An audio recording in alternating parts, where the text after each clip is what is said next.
What's up, y'all? Welcome back to Dolphins Daily, your daily dose of Dolphins content with your boy Chris Kane. Let's talk about the Dolphins.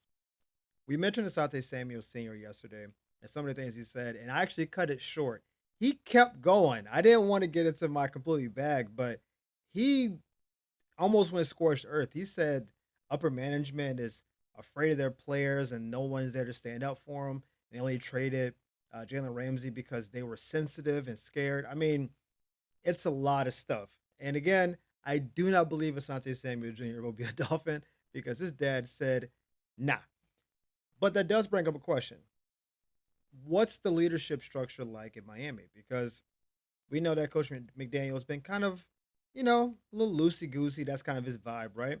Tua is a captain, he's a quarterback, but Tua, almost by definition, is just kind of like a laid back, kind of chill dude. Anytime he speaks up, we're like, oh, Tua's getting a little, boisterous. Chris Greer, a little bit more on the chill side. And finally, all the way to top ownership, like they don't really talk. We don't have the ownership like a Jerry Jones where he's always out in the media, or even like a public figure like Arthur Blank who's super like, I see you a lot. Like our owner is up in the box, chilling, looking down, got the glasses on, got some kind of Michigan apparel on, and then we kind of chill. And so I don't know if like there's some people who think that Ross has been a bad owner because the team hasn't really been good since he's been an owner. I think that's a reasonable question to get into. I'm not going to broach it here because I don't want to get cut down. But if you judge a team based on their ownership on down, you know who's running the ship is a good question. I don't believe that Ross or McDaniel or Greer are afraid of players. I think Asante went too far. But I don't think we have a cohesive team culture that this is what we are when you walk in. And we talked about it in the team culture in the sense that, you know, Bradley Chubb came out and said, they told me we were changing the culture, but we didn't do anything. And I think they were talking specifically about like the team culture, like meaning the how the players interact with everything. But I'm talking like bigger. Like what is the team known for? Like you go to a team like Philadelphia. Jeffrey Loria is like he's a super aggressive dude. He went and got the number one GM in the league right now, who basically no matter what offseason is making moves, is wheeling and dealing. Like Philly is aggressive. You think of the whole organization, they're aggressive. They're gonna making moves, they're making trades, they're out front and center. They do that, right? And then the Patriots for a long time were just professional, consummate, detail oriented. You know what we do here. I don't know clearly what the Dolphins are. Honestly, for the last 20 to 25 years, like what are we? We're obviously a destination city. It's Miami. That's fantastic. Of course, we all get that. But like, what is Miami? What is it? Is it a city where you go to play in a fast paced, fun offense? Is it a city that believes in winning? Are we prioritizing winning? Like, what is the team? So I don't believe that Asante Samuel is like I think he's 95% wrong. So I'll say that. I think he's 95% wrong. But the 5% of there is some kind of leadership void, I don't think is completely wrong. Because I don't think anyone stepped in to kind of fill it. I think that may be why the team was low key trying to get Tom Brady a couple years ago.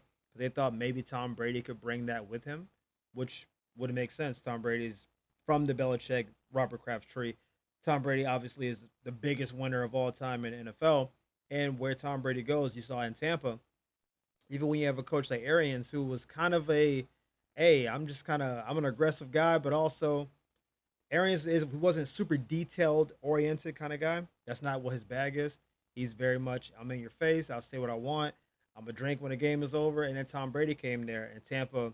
It took them about 10 to 12 games, but once they became the Tom Brady Tampa, then they were a lot more locked in, a lot more buttoned up. So sometimes the player can bring the leadership and bring the culture with them. I think that may be what Miami was going for a little bit because they knew they weren't getting a long term Tom Brady. Like you were going to get Tom Brady max for 2 to 3 years. So for you to basically throw out your franchise quarterback or your top five pick quarterback to bring in a guy for a 2 to 3 year run max tells me that maybe this was like a shift in culture, shift in leadership kind of ploy that just didn't quite take. But I digress. That may be there's something in there. I don't know how far it goes. I do want to see, a little bit of accountability across the board.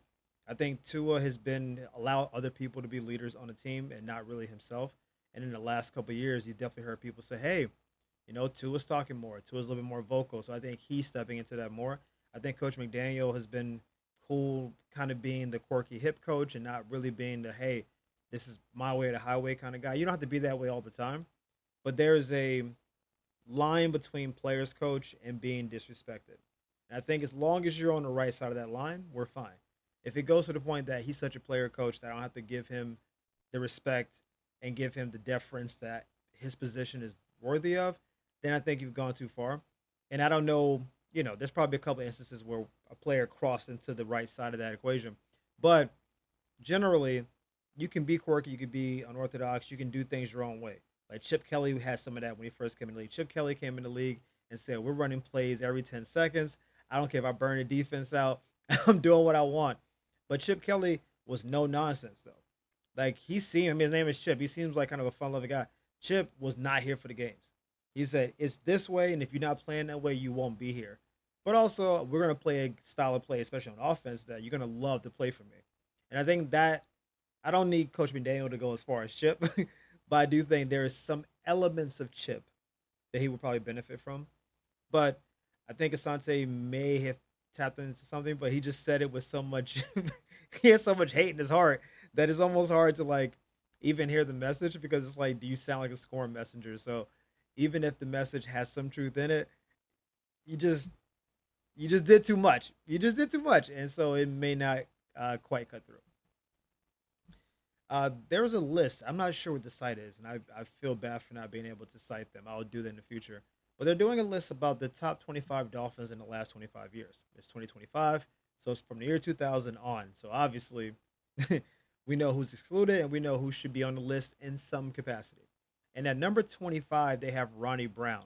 Now, y'all know I'm Mr. SEC when it comes to football. So I remember vividly Ronnie Brown and Cadillac Williams at Auburn.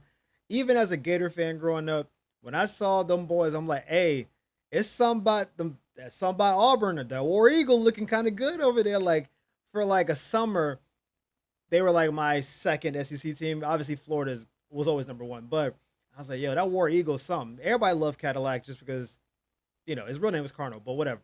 Cadillac is just sounded cool, and then the Ronnie Brown 1-2 punch, like they were doing kind of what Detroit's doing now. Then and when Ronnie Brown got drafted by the Dolphins, like you gotta think he was in the same draft as Aaron Rodgers, which is crazy. Think how far long ago that was. When he came in the league, he was a 6 foot, 230 pound back that ran a low 4.4. That's almost that's almost like metric by metric what Saquon Barkley was. And Saquon Barkley again was also a high pick, and Saquon arguably the best running back in the league. But that's what Ronnie Brown was 20 years ago. And like we had lost Ricky Williams, and Ricky Williams came back. Then he got suspended. Then he came back again, and they were both playing. There's a lot going on with the Ricky Williams situation. But in 2007, before he got hurt, Ronnie Brown was on pace to be all pro level. We're talking almost 1,400 yards, double digit touchdowns. Like he looked fast, explosive. He looked like the guy that we drafted. He looked like the next heir to what Ricky Williams was. Ricky Williams at his peak was that, and it looked like Ronnie Brown was like, "Hey, I got you, big dog. Let me take the baton and keep it going." That's what it felt like was about to happen. And then he got injured, kind of messed up his knee. And again, Dolphins and injuries. This story is an old time, right? But when he came back in 2008, that was the year that we introduced the Wildcat, and that changed football. I remember commentators being like, "They got a running back play a quarterback." Like they couldn't believe what they were seeing. Like in motion. Give me that. Run off tackle. Run behind you. And every blue moon, Ronnie would throw the ball just enough to keep him honest. It was killing people. People were like, "This gimmicky offense won't work." And then it kept working to the tune of the Dolphins actually winning the division for the first times in the 2000s and the last time up to now. We have not won the division since the Wildcat offense, which is crazy. And obviously, like he never was the same guy after that, after his injury in '07, like we know that. But that run was like iconic and it was so cool to like I don't know, be the topic of every conversation because other teams started doing versions of that. Like, do we have a quarterback? Like, we saw Derrick Henry doing some of that. Like, Derrick Henry was like is like later. Obviously, Derrick Henry's not that old, but you saw him later, kind of running Wildcat. You started seeing teams that had those versatile players because a lot of running backs at some point may have been a quarterback and then switched over. So if you had a dual threat kind of player, then it just opened the whole playbook up. I would love to see Coach McDaniel kind of get into that bag, but we don't have the personnel for that. But what a run, man. I'm a big Ronnie Brown fan, always was. Obviously, he didn't live up to his career because I think he was injured. But for a brief shining moment, like if you want to count, I think just the peak of what '08 was demands he's on the list. I'm sure people will be like, well, what about some players who were better for longer with the Dolphins? I totally get it. But just based on what he did and the impact he made, I feel like he's got to be on the list. Got to be on the list. Also, shout out to Cadillac. All right, we're gonna jump right into your comments because we have a few comments to get into today. So we're gonna let this go a little bit. The first comment was there's rumors that Kyler Murray may not be on Arizona past next year, just based on how his contract is set up.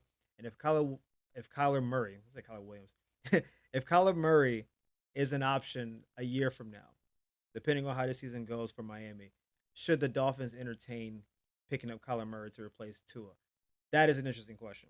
Kyler Murray, as talent wise goes, I think is clearly a more talented player. He has a better arm. He's quicker. He's faster. I think even though like he's stature a little bit smaller than Tua, like his body's built to absorb impact better. Like I don't know. He's not super. I guess he's muscular, but he almost looks like he's like padded too. It's weird. Like he's Skip Bayless is called him thick, which is crazy. You can't call Colin Murray thick, but Skip did because Skip that's what Skip does. If he's an option though, would we take him over Tua, or should we even consider taking him over Tua? It's an interesting question because Kyler Murray hasn't really been good in late season games either. They also play in a dome in Arizona. I haven't seen him in bad elements play particularly well at any point. He hasn't won on a high level since high school. They didn't win in Oklahoma, and he hasn't won in Arizona. So I don't have a ton of winning credentials from Kyler Murray. I have awesome talent. He could probably throw a ball 70 yards if he can reel it back and throw it. He obviously has more velocity into it. Of course, he can run the ball better, but he hasn't shown me he's more of a winner. And he also has gotten nicked up. He hasn't had those like season long injuries, and I haven't seen concussion issues from him, but he does get blown up sometimes. But just he's definitely a more exciting player. I do think he would add elements to the offense that I would be curious to see. Like if you had a quarterback that could run with the Coach McDaniel led offense, I would love to see just the different wrinkles he can get put in there. But I guess it would depend on what you think the ceiling for two is. I think the ceiling for Kyler Murray is like a lesser Lamar. Um, he's more mobile than Jalen Hurts and maybe a better arm. He's not the leader Jalen Hurts is though. So I would even say below Jalen Hurts. But is the ceiling for him, you know, one of the 10 most talented quarterbacks who maybe for a year or two can put it together, maybe like a Cam Newton type year where Cam went 15-1 with the Super Bowl. Is that is the ceiling? That might be worth it. Um, I think Tua's ceiling is basically Jared Goff's ceiling. It's like super good pocket passer, build a team around you. If everything works out, conference championship, and you will most likely lose to whoever the more talented quarterback is on the other side. So should we take the risk? I will probably still say no, but I can see management being like, yeah, give me some of that Kyler Murray, right? All right. Second question was, should the Dolphins consider replacing Greer with Barry Zito? Now, if you don't know who Barry Zito is, he is the GM for the Florida Panthers, two-time defending champ Panthers, three-time Stanley Cup appearance Panthers, right? And it's like, now he obviously is a GM for hockey, so we get that. But the idea of that is when he first got there and they made their big move to bring in Matthew Kachuk, a lot of people in the fan base were like, "What are you doing? You're trading away our best player to bring in this guy that we don't know if he's going to work out here. He may not be a good fit for the market, blah blah blah." But he was bold in making an initial move, and then all the free agent moves they've done since then, even this past season picking up Marshawn is just absolutely crazy. But more than that, they've re-signed basically everyone to team friendly deals because the team is so well built that these guys are like, I'll take a couple million less just to stay with the Panthers. Like the families hang out together, they vacation together. All these guys, the Ekblads, the Bennetts, all these guys can get more money. And it said, no, I'd rather take a little bit less to try to keep the team together, which tells me the GM has got to be doing his job throughout the year. There hasn't been any of these shakedown negotiations where people are like, I'm owed this and you're not paying me. It hasn't been any of that. It's been, hey, you know, I want to stay. You got to give me a number I can feel good about. That's what it's been. Give me a number I can feel good about. If you give me, they can offer me 9. Give me 6.5. And he's like, all right, we'll make it work. Like they've just been willing to deal it. And for the Dolphins, if we had a new GM for next year, they will probably have to come in and make a tough decision off rip. And a tough decision is Tua Tyreek. What are we doing there? And if you decide we're going to keep that going, plenty of fans would be like, yay, let's keep going. But if you decide to do something, you know, rip Cordy, then you got to have the succession plan in place. You can't trade both of them and then we stink and then we're like, oh, so now what? We're like a 4-win team now. Like it's got to have, you got to have that whole vision, and it may be just recrafting how the team is. Like, hey, we're going to get this quarterback, this receiver because of their character, because of their ages. What I would just love to see kind of the direction they would go. Obviously, Barry Zito ain't going nowhere. Like he's going to be right where he is. But just the idea of why his tenure has worked so well is that they've gotten the right people, they've put the right coach in place, they've signed the people they want to sign, they've they've done all the things you need to keep a team good now and the team good going forward, which is what a GM's job is. It's not just let's go win right now and then be trash in the future. It's how do we win now? How do we keep enough flexibility to make some moves, aggressive at the right time, pull back when we need to pull back, and then have a longevity kind of based approach. I think super interesting concept. It's not going to happen, but what he's doing, if we can replicate that with the Dolphins, I think would be fantastic. And the final question was, which former Dolphin in the last 15 years was one of your favorites? Um, this is a weird one. I was a big Jarvis Landry guy. I know like people we don't talk about him that much anymore, and it's weird because we end up getting Odell later. But Jarvis Landry and Odell both went to LSU at the same time, and Odell clearly was the best receiver. He won the Blitnikoff. He went in the top 12. First 3 years, 3 of the best years ever. We know what Odell's resume is. I loved Jarvis Landry when he was down here. I just loved he had to me the personality that I want from he wasn't an undersized receiver in the sense that he was like super small. He definitely wasn't like a big guy, probably around 6 feet, about 200 pounds. But he was the right amount of tough. I think he knew the pulse of the team in the city. Like he made enough big plays. He could throw a couple trick plays out there when we needed him to do so. He was a really good possession receiver that had a little bit more than that. And, he went to Cleveland and, he had a good run up there. But I was always a fan of it. I just thought, like, I know he wanted money at some point. We couldn't pay him and maybe he wasn't worth it for the team. But I was always a Jarvis Landry guy. I like guys sometimes who just like, they just do what they do. Like, he reminded me of I can't say reminded me. Like, do you remember Anquan Bolden? I'm saying to remember, like y'all can respond. But when Anquan Bolden played for Baltimore specifically, when he was at Arizona, it was him and Larry Fitzgerald, and they both were great. Larry Fitzgerald was just immensely talented, right? When he went to Baltimore, he wasn't fast and he wasn't super tall, but somehow he didn't drop passes. The ball would get thrown his way, and he would just muscle people for the grab. Like he just wouldn't let you get through him. He would get to his spot, make himself available, make the play, and then that whole playoff championship run Baltimore made, Anquan was awesome. And there was just like, how is he getting open? Like he's not fast enough to keep getting past people, but he keeps doing it. How does he keep making plays? Like Jarvis Landry has some of that in it to me, where he was a good route runner, he was quick, but he wasn't a lead at either one. But he was a really good football player who I think was really good for the team. And it always comes down to money at some point. And I don't think we mentioned Jarvis enough down here because we have such fast electric receivers now. Like Tyreek and Jalen are like, I mean, Jalen quite literally was a top 10 pick. Tyreek had off the field issues, so he fell in the draft. But talent wise, first round pick. Jarvis was a dude, man, and you know, you got a fan over here, Jarvis. All right, you got a fan over here. But as always, guys, thank you for tuning in to Dolphins Daily. We appreciate the love and support. Thank y'all for the likes and subscribes. We'll see you next time on Dolphins Daily. Peace.